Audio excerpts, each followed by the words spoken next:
Welcome back to the podcast.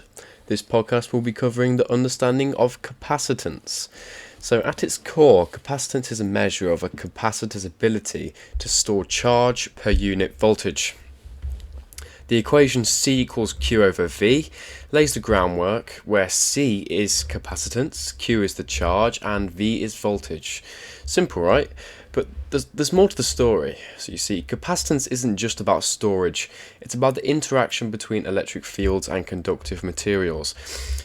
Imagine you're saving energy, but not in a physical space, but in an electric field between two plates. How does this concept of energy storage compare to what you know about batteries? Well, we'll be diving deeper into parallel plate capacitors.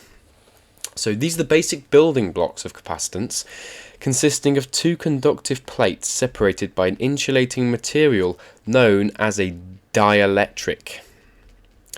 The capacitance of a parallel plate capacitor can be calculated with the formula C equals A epsilon naught epsilon R over D, where A is the area of the plates, epsilon naught is the permittivity of free space, and epsilon R is the relative permittivity of the dielectric, and D is the distance between the plates, of course.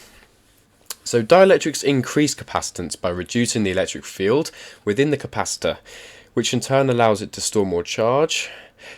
Ever wondered how the thickness or material between capacitor plates affect its ability to store charge?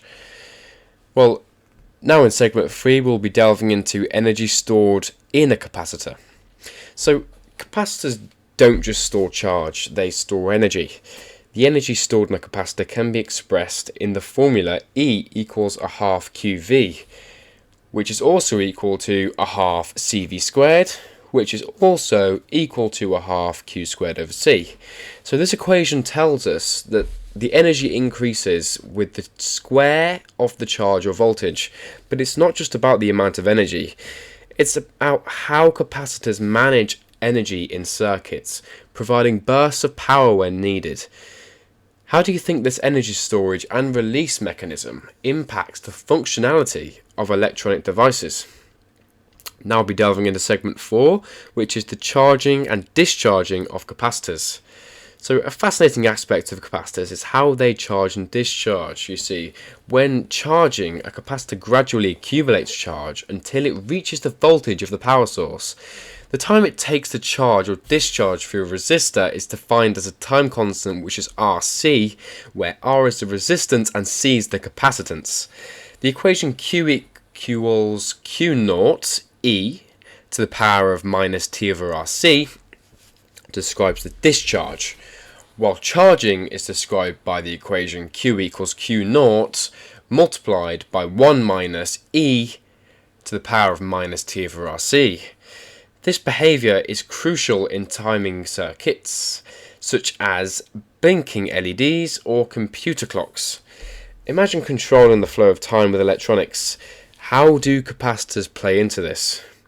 So to conclude, today we've taken a deep dive into the world of capacitance, exploring how capacitors store and manage electrical energy, from the basic principles of capacitance to the complex behaviours of charging and discharging. You see, capacitors are key players in the electronic symphony that powers the modern world. Whether it's smoothing out power supplies or timing the digital pulses in our devices, capacitors keep the current flowing smoothly and reliably.